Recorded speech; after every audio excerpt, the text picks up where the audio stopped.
Good afternoon. My today's presentation is dedicated to a completely different photography and tasks of the photography which are completely opposite to tasks highlighted by Irina Shmeryova. How photographers use their works, their projects to resolve goals of influencing public consciousness. When we talk about the Talbot's technology, the main advantage of the technology was replicating images. So, replicating images revealed itself by resolving this task of expanding the target audience and adding some new ideas for the discussion, quite often the ideas of ideology and politics. So, one more point I would like to highlight. So, as this presentation is brief, only 20 minutes, I cannot cover, analyze the role of photography in detail. So that's why I took the most obvious photographic projects in Russia, and I will analyze them, touching upon the subject I just mentioned. So, from the moment of its invention, photography was actively used for promoting different ideological concepts. So, the support to this or that event or influence was direct and indirect, using a wide range of technologies. So, the task of promoting prestige of rulers of state were reached by photographic technologies. When today's television or internet were not available, so the photographic portraits by Levitsky or Denier were the only possible way to demonstrate portraits of the leading government official. So I would like to talk on how portraits were used to influence the mass consciousness. So let's remember the well-known series of photographs by Levitsky in 1857. So in 1857, he completed a series of portraits of Russian writers, and one of the important portraits is a group portraits of writers which were published in Sovremennik, or the Contemporary magazine. So it was actually the summary of the best writers. So the series was completed by 1857. So Russian intellectuals or intelligentsia, so they were not united, but actually separated, and the photo series by Levitsky showed figures with opposite political views. So as he was the official portrait photographer in St. Petersburg, he also had to take photos of the emperor's family. And the photographic works of Levitsky demonstrated the political climate in the country, so which had yet to go through the confrontation. And of course, logically, I should mention another remarkable photo portrait by Denier. So Denier's album of photographic portraits from 1865 allows to trace what happened at the area of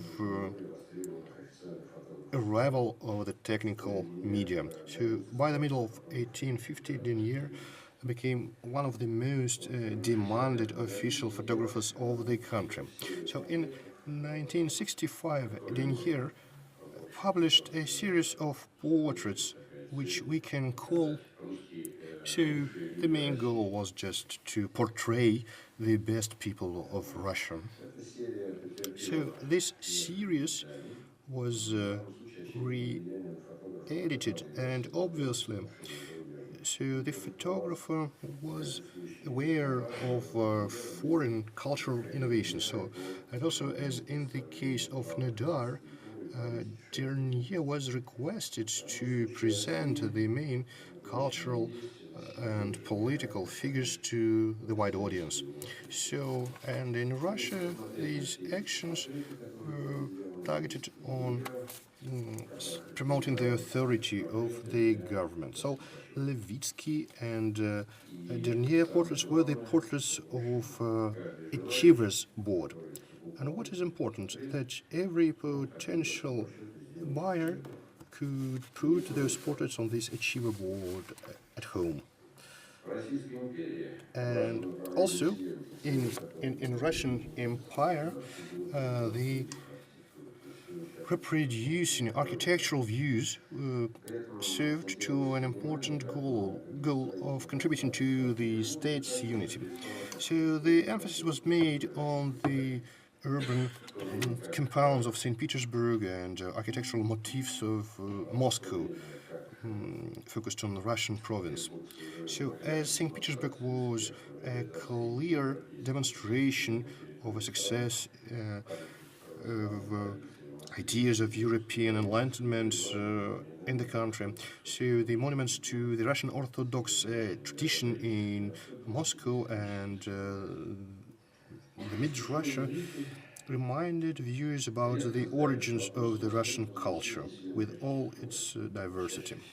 So an amateur viewer rarely asks himself about the latent meaning of architectural photography.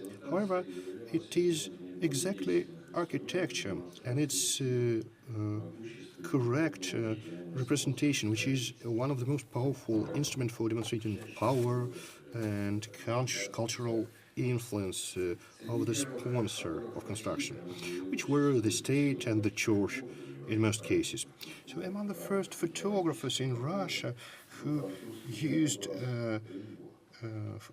architectural photography for ideological purposes was the Frenchman Pierre-Ambroise Richebourg. So he promoted his way to the recognition by the correct and sophisticated way of satisfying requests from the customer. So he was a true pioneer.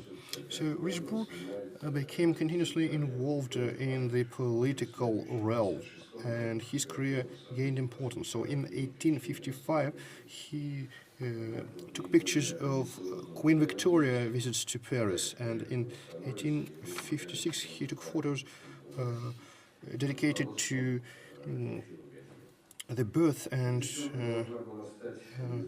baptisms of the prince.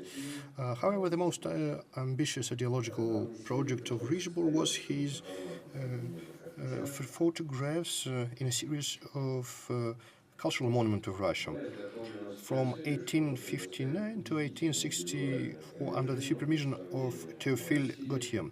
So it showed so a series of the photographs should support statements of Gautier on Russian culture to confront the ideas of Astolphe de Custine,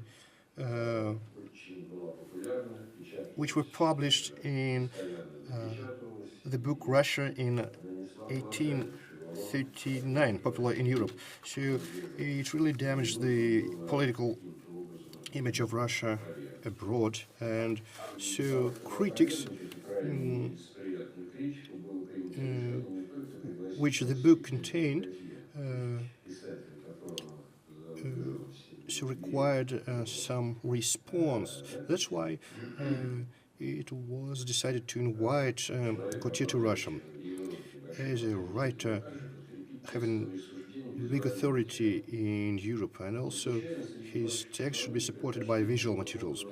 And that's why photography is highly convincing mean due to its naturalistic was chosen, and Richebourg actually performed this work at a highly competent technical level. The results were so impressive that when the photographer came back to France, he got orders for the French government to photograph the interiors of Fontainebleau and Palais de l'Élysée in Paris.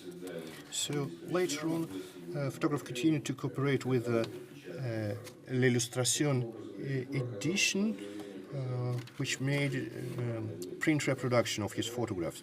So Richebourg was really successful in understanding and predicting the logics of photographic evolution. Not only the tool to cater for the needs of the mass viewer, but also tool of the ideological policy of a state. So later on, a plethora of Russian photographers emerged, which tried to highlight the dignity of Russian cultural heritage. And here I should mention the famous photographer Nastyukov, who created a visual picture of traditional, for Russia, Orthodox buildings. So their photographs reflected the multi-diversity of national values concentrated in the architectural compounds of Moscow and other cities in central Russia. And orders came from the state and highly ranked patrons of art. So the main project of Nastyukov was his serious views along the Volga River from Tver to Kazan. So it coincided with the visit of the prince, where the future emperor Alexander III visited locations related to the history of his motherland.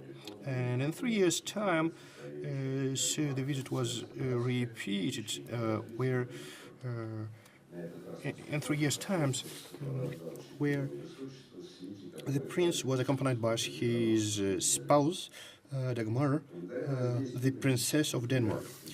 And Nastyukov accompanied their majesties, and also some of the political views of Mr. Pobedonosov, which were supported by paintings by Bogolyubov and photographs of Russian monuments by Nastyukov. So actually they supported the future concept of the people's power, so in the state. So they were not just views for the tourists, but an element of the large-scale government's plan to preserve the heritage of Russian history. So, in the second half of the 19th century, the role of photography as the most important ideological tool started to gain more and more importance. So, and due to new technologies in replication, photographers became more and more involved in resolving administrative and research goals. Let's mention the project by merchant Naidionov, who, together with historian Zabelin, organized photo shootings in all Moscow churches. So later on, the results were published in a number of albums. They are known as Naidionov albums. Their most popular and famous series is Moscow, cathedrals of the monasteries and churches, and also the merchant towers. So Naidionov albums are of interest not only from the point of view of a modern historian of Moscow architecture. Of course, they are a valuable source of visual data for existing and lost historical monuments. However, albums by Naidonov were one of the first replicated publications of the photographic images in Russian.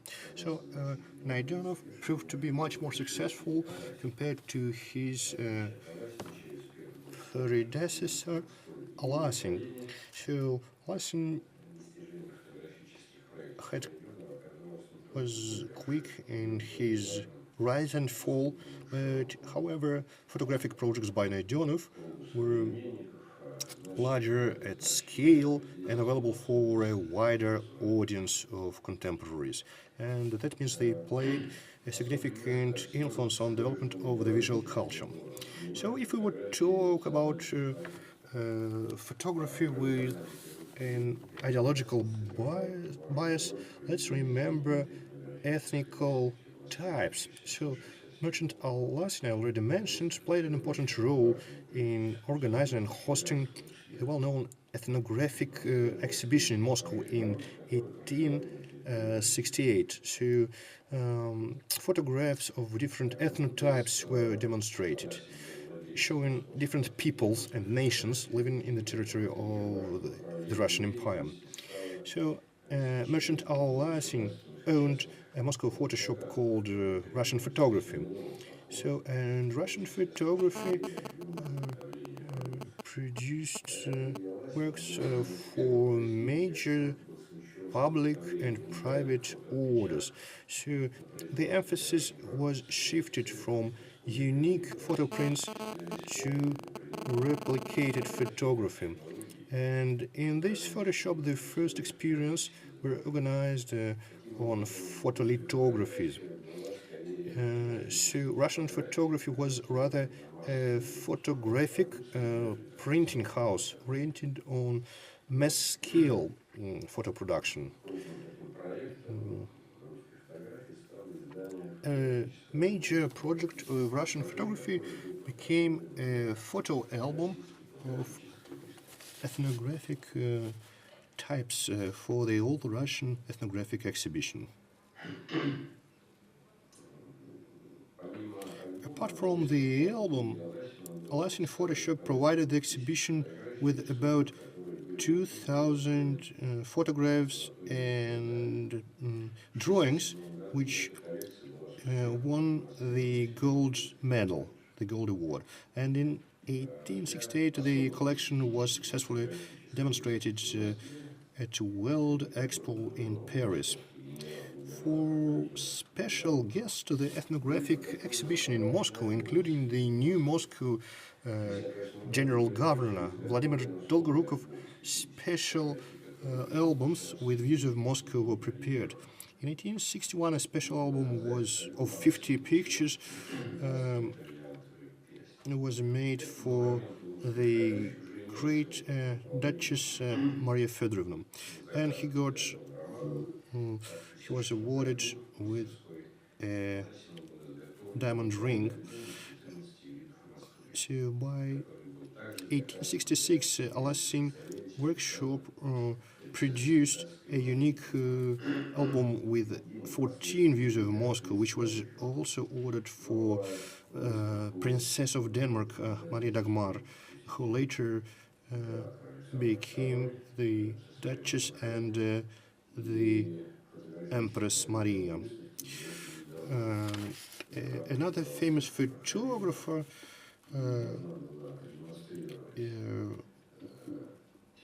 was not quite happy with the outcomes of the exhibition, because ideally it should show the achievements after slavery was abolished in 1861. However, the naturalistic aspect showed that the appearance of peasants and the way interiors of their dwelling looked was quite poor, so the situation required changes. And later on, so another photographer got the order for a nice types, who produced very nice images, which were of course, different from real-life photographs exhibited at the show.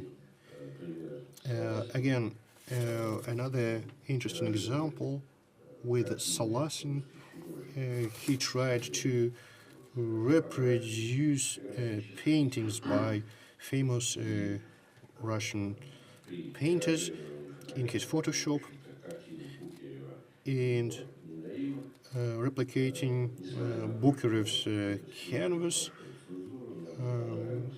collecting taxes. So it went through the censorship, but the Moscow general governor didn't like it, and according to his personal ruling, this photograph that was fully removed from sales. So at that point, the career of Alasin ended. Okay, and another famous photographer is Karik. You probably all know well his photographs, his types from the point of view of social and political life. So it focused on the peasantry as the largest class in Russia. And in terms of art, after the famous revolt of the 14th, the accents shifted towards interest to Russian national culture.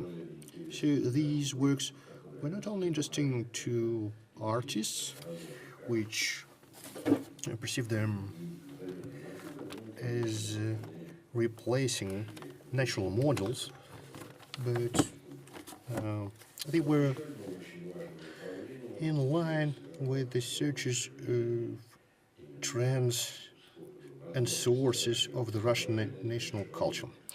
And military photography was another important area. It is still considered one of the most dangerous and complicated areas in journalism. So, photographs taken during military actions not only inform the viewer but also encourage the society for peaceful way of conflict settling. So a good example is Roger Fenton, who became famous due to his photographs during the Crimean War. And so he was trying to resolve very exciting goals. The Fenton himself had a very different approach to photography from reporting, as it's called now. So he believed himself to be an artist, first of all.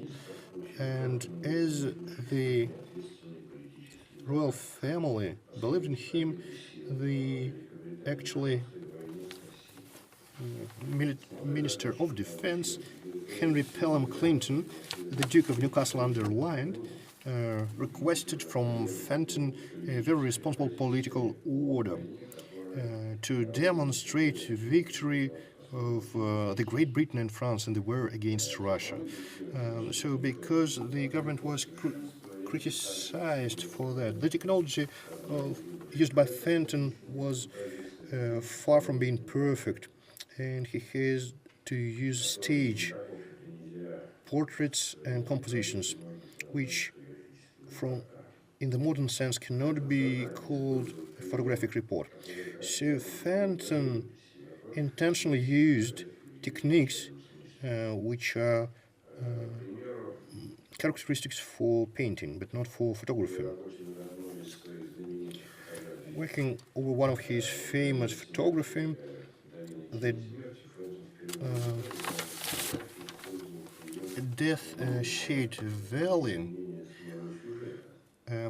so he intentionally changed the plot to make it more expressive. He was not happy with the first attempt, and he added more cannonballs on the road to intensify the impression from what happened at the battlefield. And I would like to repeat that Fenton had clearly set tasks which were not about depicting the war the way it really was. And when his photographs were printed, so people who were really involved in military actions were saying that the war was very different from what he managed to show. Okay, so this technique of staging,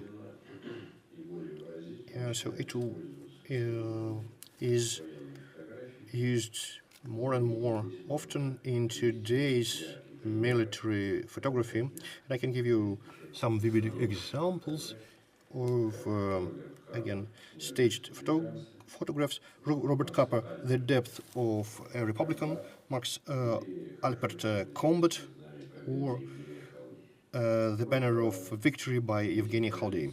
So these traditions, which began to develop from the middle of the 19th century, are successfully used in our today's practice. So we can say that in Russia, like in many other countries of the world, in the mid-19th century, it was too early to talk about photography as an independent tool of an abstract artistic mean. So searches for unique, expressive properties of photography only began, and the notion of photographic art was not existing in the narrow sense, but the convincing potential of photography was evaluated by major private customers and the state already in the first dozen years after it was invented. So the high degree of detail was more valuable, like the possibility to replicate image. Okay, so ideologically biased photo projects created the golden font of the national photographic legacy. Thank you. A question regarding the album of Maria Dagmar. It is stored in the Russian Museum. Regarding the album consisting of 50 photos, I don't have any information where it's stored or exhibited. I know that individual sheets from this album are stored in private collections. Thank you.